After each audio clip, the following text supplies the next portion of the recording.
That's a wrap for today's episode of the HRKyle Podcast. We hope you found our discussion valuable and filled with insights that you can apply in your professional journey.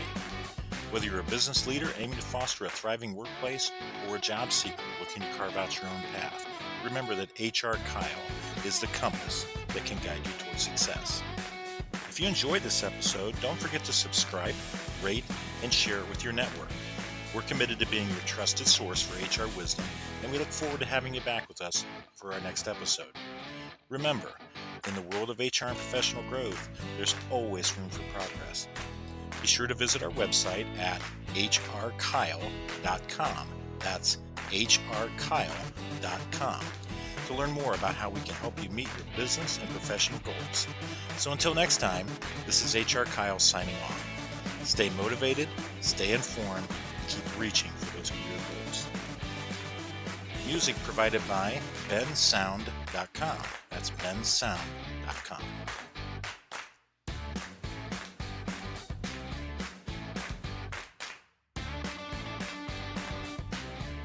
Welcome, dear listeners, to another engaging episode of the HRKyle Podcast, your go-to source for all things HR, leadership, and the ever-evolving world of work. I'm your host, Kyle, and I'm thrilled to have you with us today as we delve into a topic that is crucial for both seasoned professionals and those just starting their professional journey, managing day-to-day performance. That's going to be in segment 1. Then in segment 2, we have a special guest who is about to take us on an intriguing journey into his work history in the sciences. He has a great story to tell, and I'm looking forward to him sharing it with us. So sit back, grab your favorite drink, and get ready to embark on a knowledge-filled adventure right after this break. Are you a business owner looking to build a thriving team? Or perhaps a job seeker on a quest for your dream career? Look no further than HRKyle. HRKyle is your trusted partner for all things human resources. We're not just about services, we're about success. For businesses, HRKyle offers tailored HR solutions from talent acquisition to compliance support. We're here to help your team flourish. And for the job seekers, HRKyle provides personalized career guidance and direction that only a seasoned HR professional can offer. We'll help you find that perfect job match. Don't settle for less. Choose HRKyle and unlock success today. Visit us at www.hrkyle.com. HRKyle, unlocking potential, empowering careers, transforming business.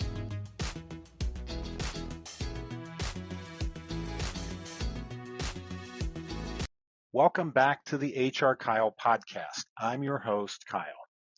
Managing day-to-day performance is not just a routine HR task. It's the foundation upon which our organizations thrive. It's about ensuring that employees are not just working, but working effectively and with a purpose. That's the message behind today's discussion about managing day-to-day performance as leaders. Before I get into the presentation itself, I want to give you some data. I always say we want to talk about the whys we're having certain discussions, and this one certainly has a fair number of whys behind it. Here's what the data tells us. 43% of engaged employees receive feedback at least once a week, while only 18% of those with low engagement get the same. So 43% engaged, they're getting regular feedback. The less engaged, they're not. Workers that don't feel recognized when they do great work are almost 2 times as likely to look for a new job. Wow, imagine that.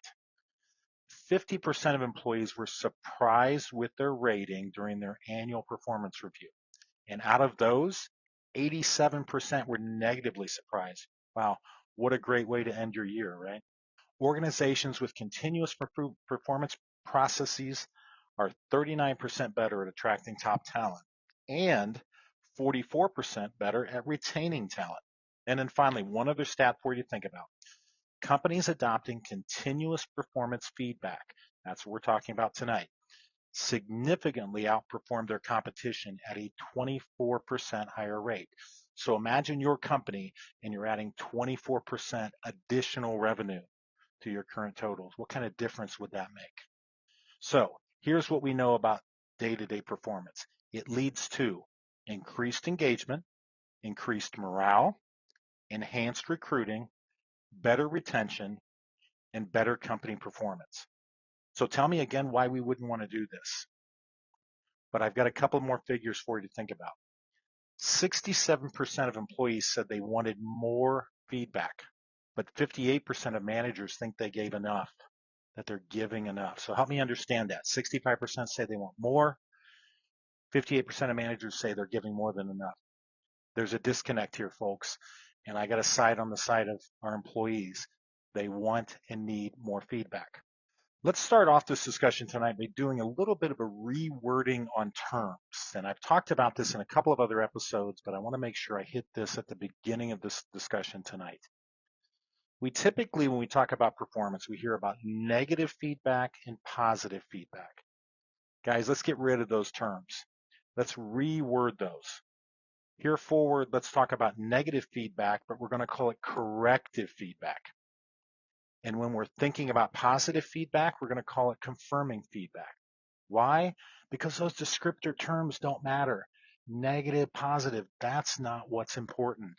What's important with feedback is the outcome that it creates, correcting or confirming. So we're focused on outcomes here when we talk about feedback. Let's delve into corrective feedback first.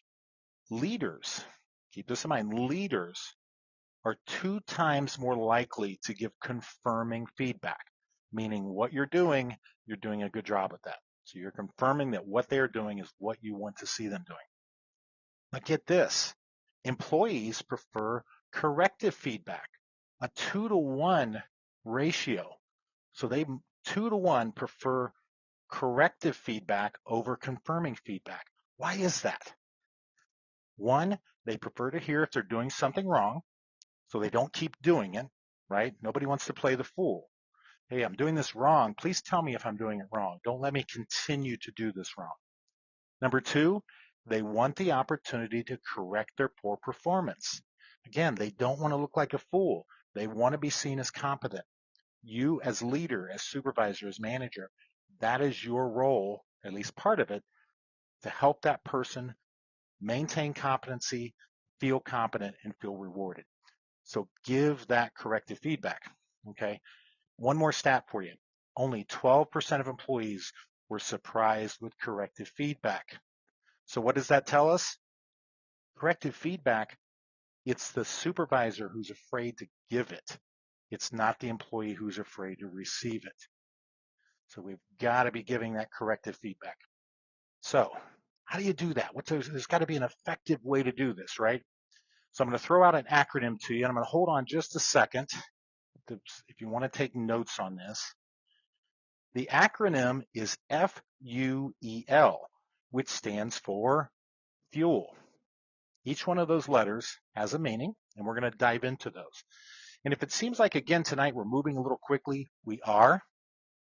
That's why I give you time to get your notes ready, to take notes. And I also highly encourage you to reach out to me directly so we can talk about these subjects more. So let's talk about fuel. 1, framing the conversation. Understand the current state. E, explore the desired state. And L, lay out a successful plan. So let's dive into each one of those individually. 1, frame the conversation. Identify the behavior or the issue to discuss. So in other words, it starts out by you saying, I'd like to talk to you about, and then whatever it is. Determine the purpose or outcome of the conversation. So you're letting that person know, by the end of this conversation, Jim, I would like to accomplish whatever it is, okay?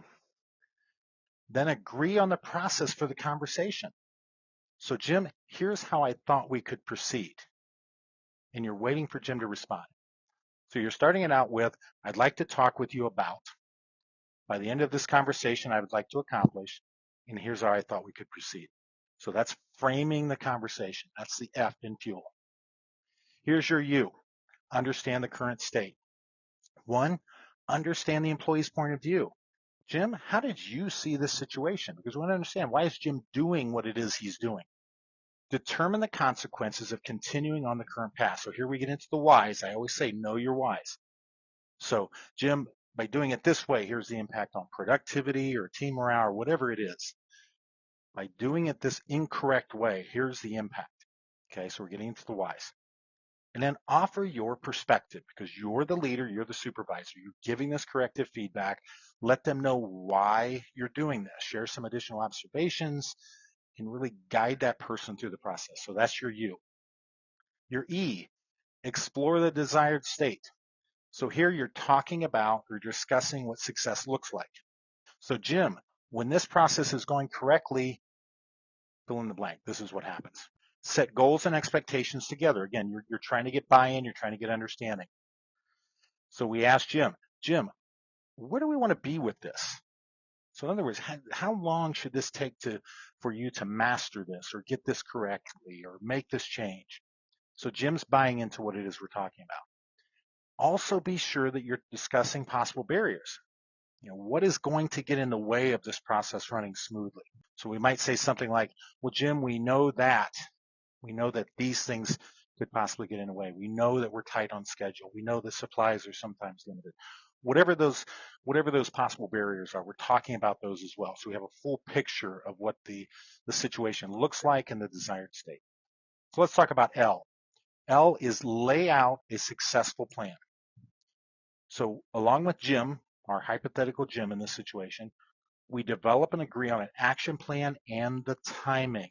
This is where I really want to see you get into specifics here because this is the plan and we need Jim to know step by step what is happening, when it's happening, and when it should be completed.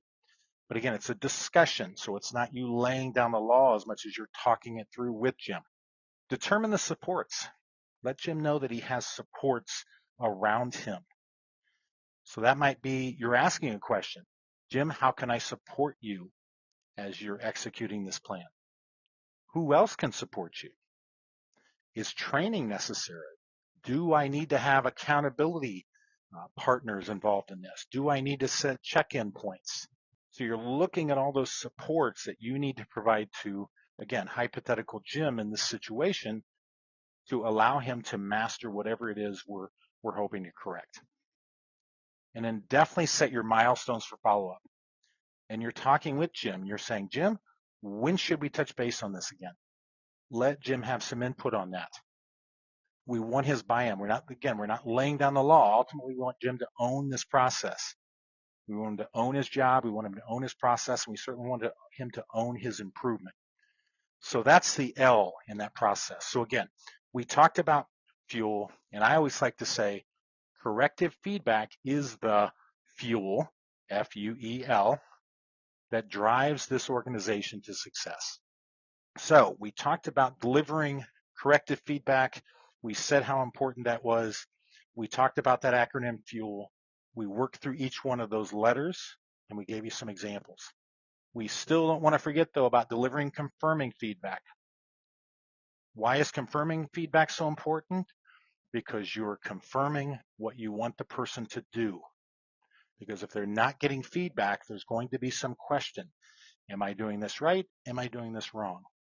By confirming it, you're ensuring that they're going to keep doing what it is that they're doing correctly. But remember this, be specific and be precise.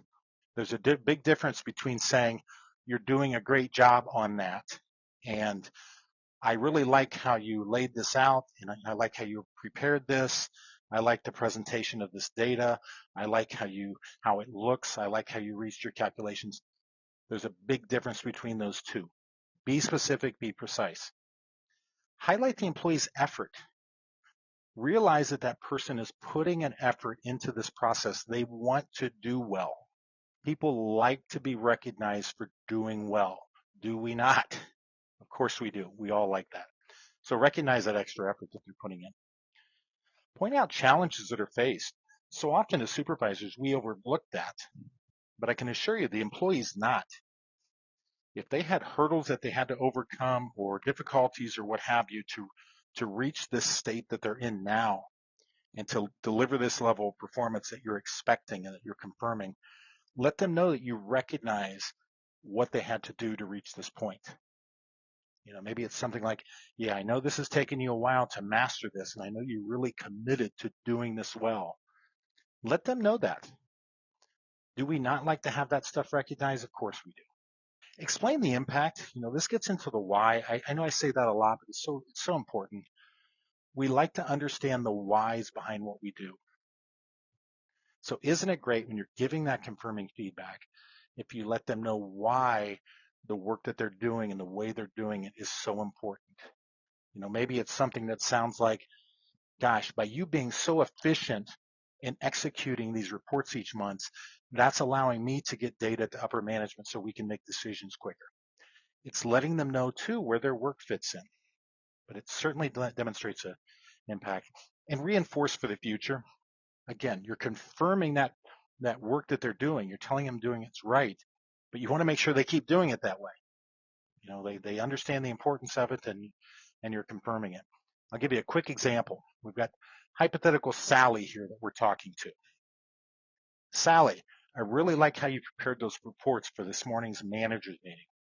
The level of detail and accuracy were great, especially with how much data there was to work with.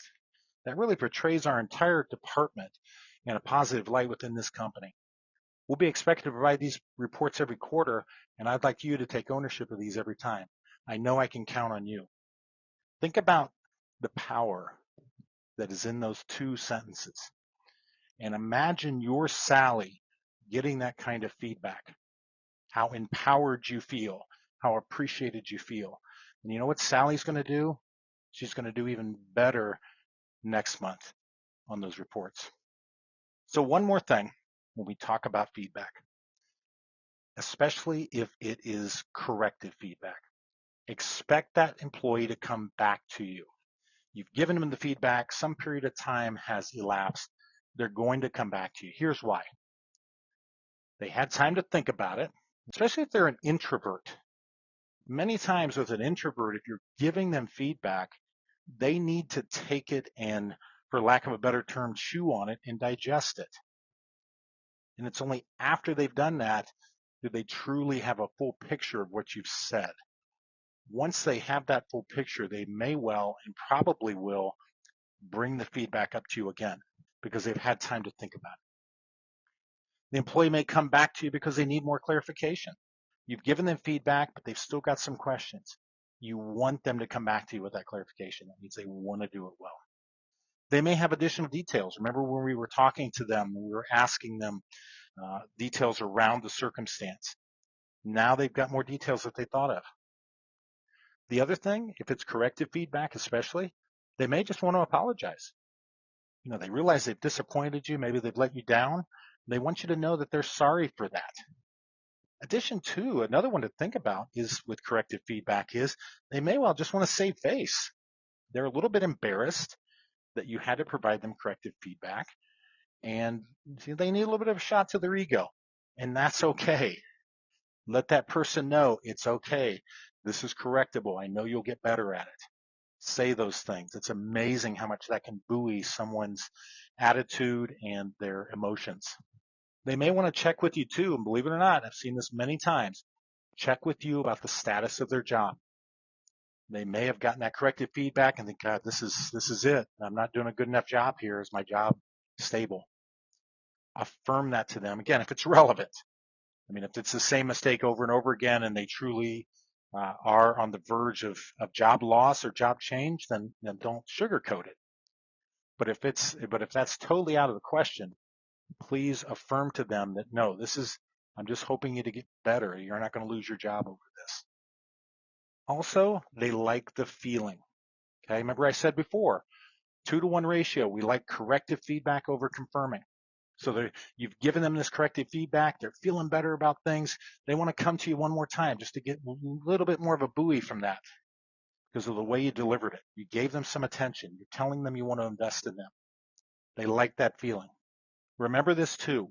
When the employee comes to you, this is always an opportunity, one, to strengthen the relationship with that employee, to emphasize your point, and to continue to develop positive communication between the two of you. So there's nothing bad that comes out of this follow-up to that corrective feedback. So always treasure these moments. So here's some key assumptions with feedback that I didn't go over tonight, But I'm assuming, and I know what it means when we assume, but I'm going to assume it anyways. Here's some assumptions that we have. One, the employee already knows their performance expectations. Please tell me in these situations that employee already knew what the expectations were. Be sure too that if the goal is to sustain, you're giving confirming, or if it's to improve performance, you're giving corrected. Please tell me too that with feedback, you delivered it in private. Okay, we want to protect that person's ego. It's not right to give, especially corrective feedback in public. Make sure the feedback is specific and job behavior based. We don't care about personalities unless that's part of the job. We don't care about any of the peripheral things. Is the feedback you're giving them related to the job that they do? Make sure it's timely. Gosh, please make sure it's timely. If they're doing something wrong now, please don't wait a week or two or some delayed point and then bring it up. When you bring it up too late, you're not able to impact it. Make sure it's timely. I talked about this too, and it's so true.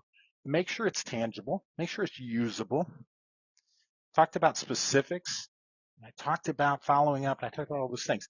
So make sure this feedback is tangible. They can use it, meaning they understand, they can apply it. And by God, when you're talking to your employees, let them talk. There's a lot of reasons for that, not the least of which we like to be heard. If it's confirming, they may want to give you a full explanation. It may be more details they want to provide.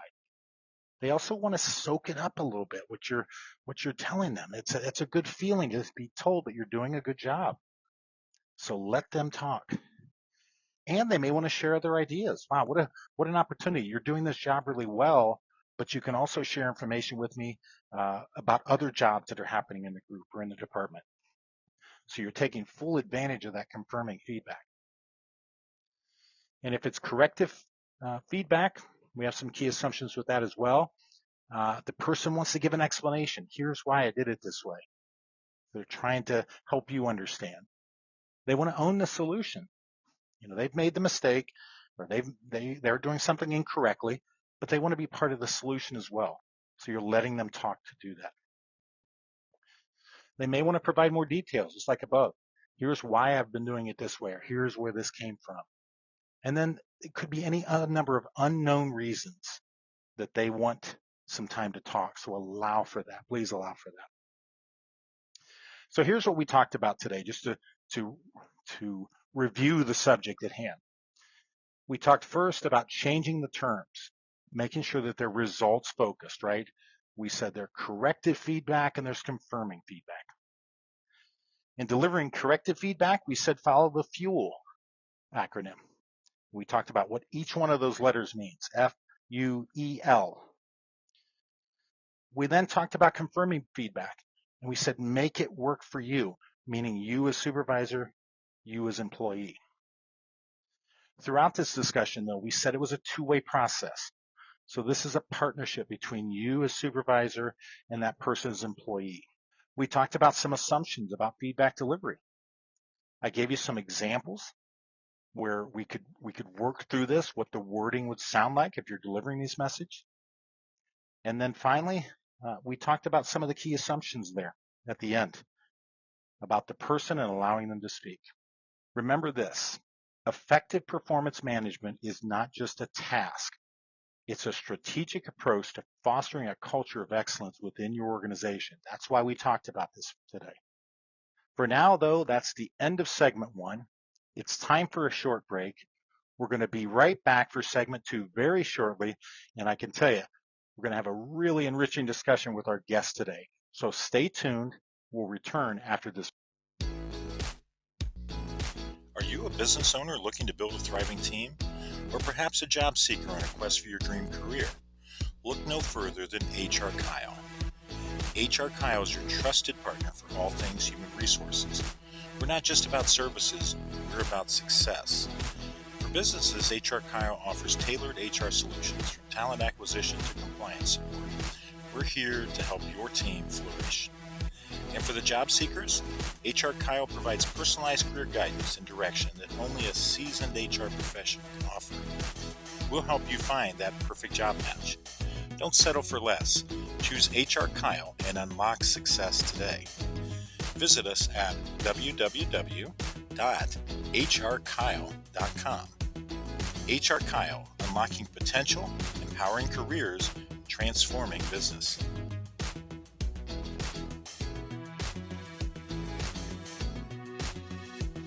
Welcome back to the HRKyle Podcast. I hope you enjoyed that brief intermission.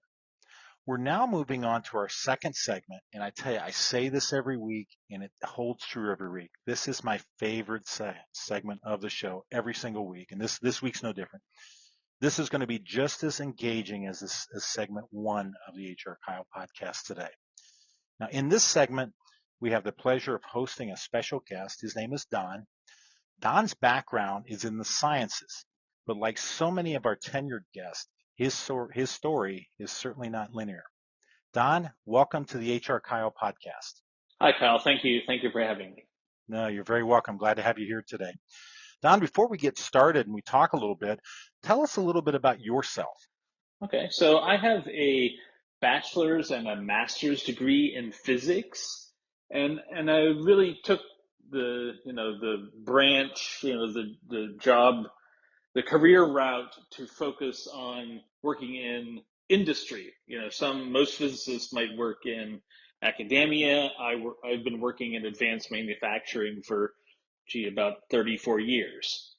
And during that time, I built like military laser systems. I've made various types of informational displays. I've worked in micro embossed plastic film, and I've developed roll-to-roll manufacturing processes for liquid crystal displays. I am lucky enough to be married to my fantastic wife, Pam, for 36 years. And we have one daughter and two very energetic grandsons. And let's see what else. The beach is my happy spot. And I really enjoy cooking, but mostly eating food. And I also do some woodworking as well. So that's a little bit about me.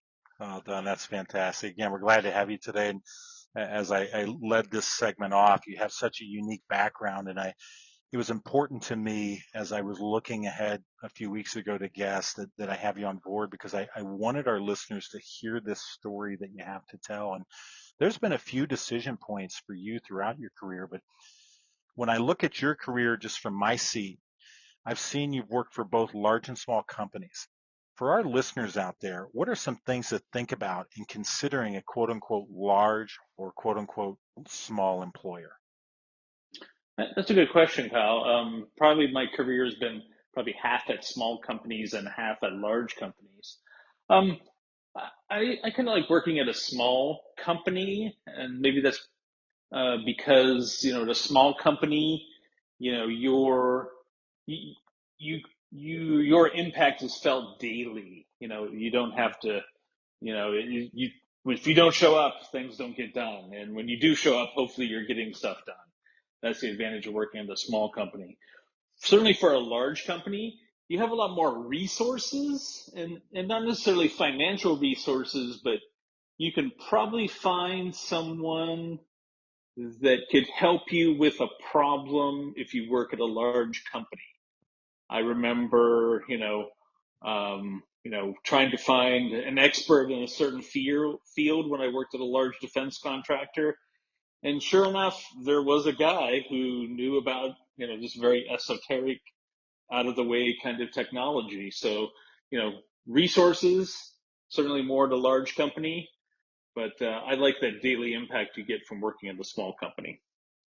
Great, Don. Thank you for that perspective. And again, a fair percentage of our listeners are in that earlier part, what I call the young professionals. And this is always something I talk to them about. You need to consider the size of the company you fit best in, and just hearing you speak to the differences, that's so critical in deciding where you fit best. Right. Now, Don, you mentioned a few moments ago, one of your happy places is the beach. And I kind of knew that because for listeners out there, Don and I work together. So we are co-workers, and I've had the pleasure of getting to know Don over the last couple of years. And one of the special features, I guess, in Don's work situation is he works remotely. So Don, in your current role, How do you keep yourself connected to the business and the work that is taking place on site at our headquarters? Yeah, that's another good question, Kyle.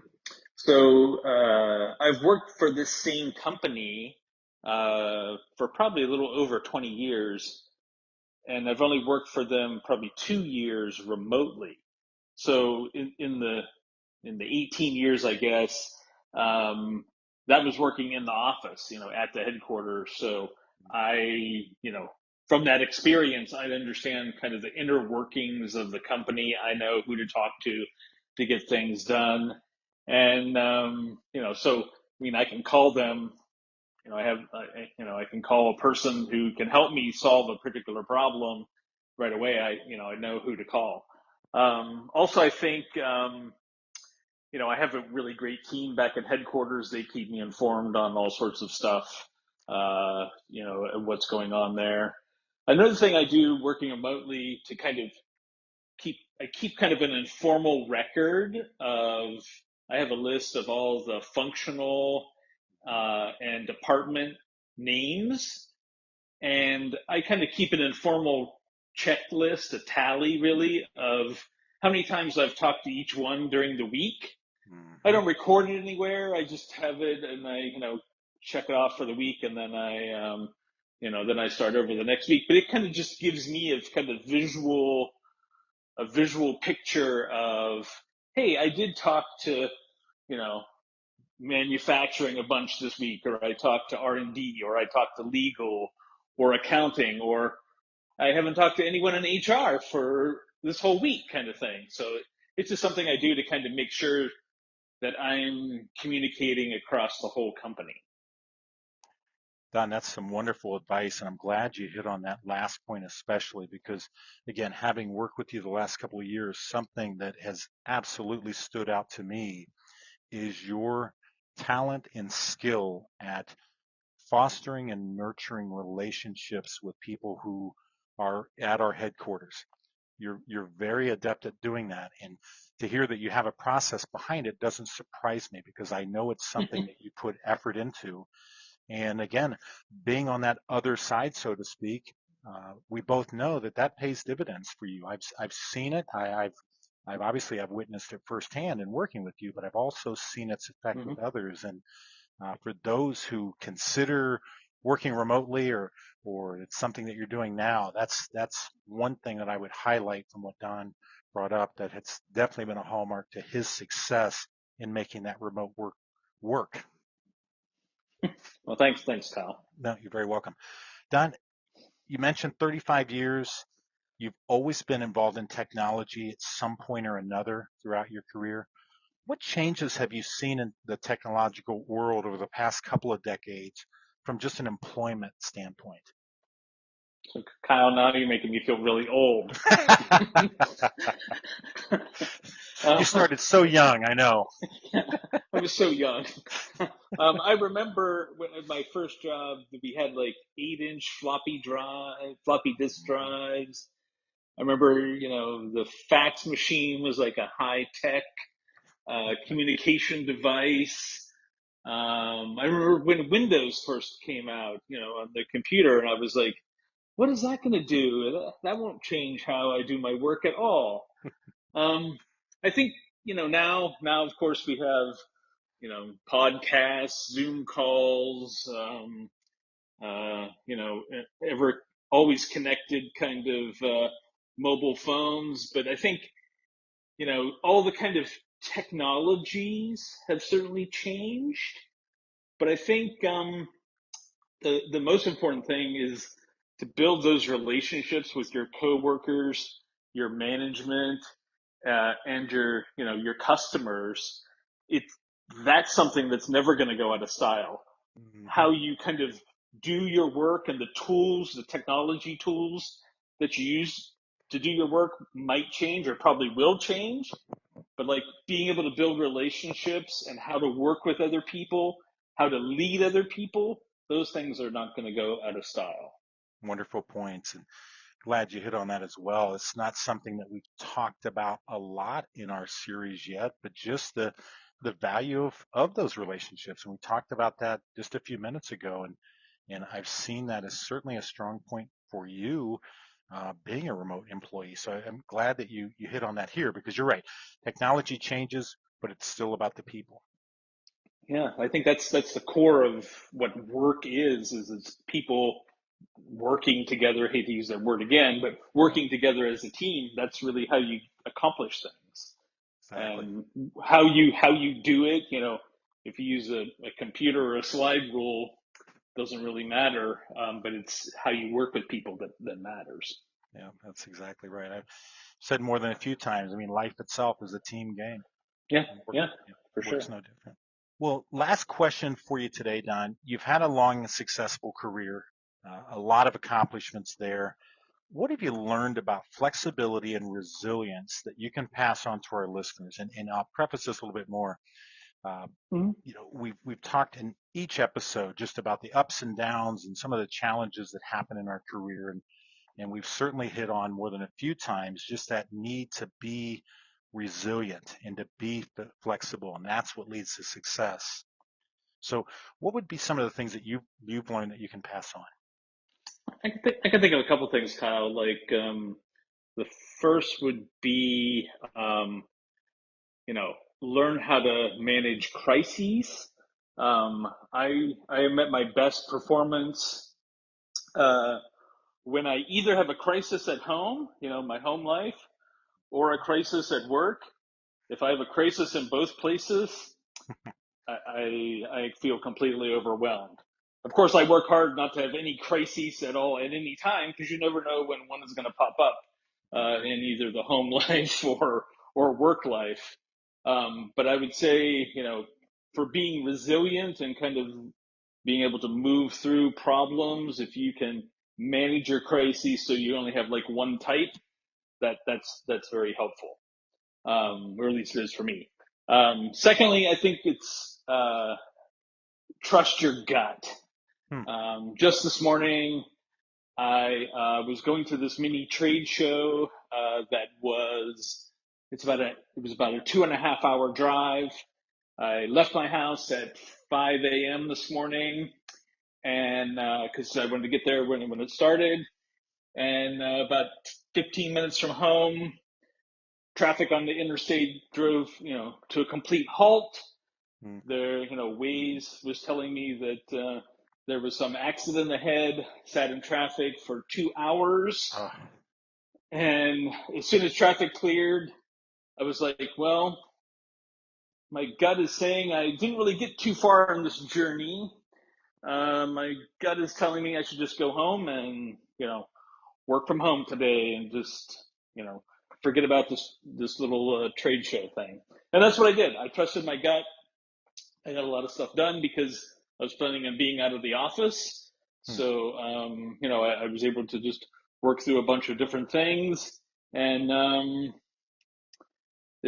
was I being flexible, or was I being, you know, responding to a roadblock in a negative way? I don't know, but something in my gut just said I should go home and do work. So I think trusting your gut is another key thing Hmm. to being successful.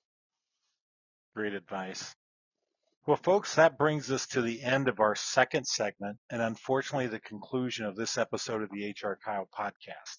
I want to express, first of all, my deepest gratitude to our incredible guest, Don, for his enlightening insights and contributions to today's discussion. Don, your expertise has been invaluable. We really appreciate your time. Well, thank you, Kyle. It's been a great honor to be on your podcast. Thank you. I'm so happy to have you. So, folks, as we conclude today's episode, remember that the world of HR is ever evolving and there's always more to explore, learn, and share. So stay curious, stay engaged, and continue shaping the future of work. And until next time, this is Kyle signing off from the HRKyle Podcast, wishing you a fantastic day and an inspired journey in HR and beyond. Take care.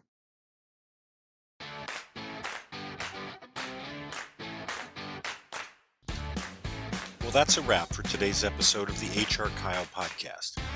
We hope you found our discussion valuable and filled with insights that you can apply in your professional journey. Whether you're a business leader aiming to foster a thriving workplace or a job seeker looking to carve out your own path, remember that HRKyle is the compass that can guide you towards success. If you enjoyed this episode, don't forget to subscribe, rate, and share it with your network. We're committed to being your trusted source for HR wisdom, and we look forward to having you back with us for our next episode. Remember, in the world of HR and professional growth, there's always room for progress. Be sure to visit our website at HRKyle.com. That's HRKyle.com to learn more about how we can help you meet your business and professional goals. So until next time, this is HRKyle signing off. Stay motivated, stay informed, and keep reaching for those career goals. Music provided by bensound.com. That's bensound.com.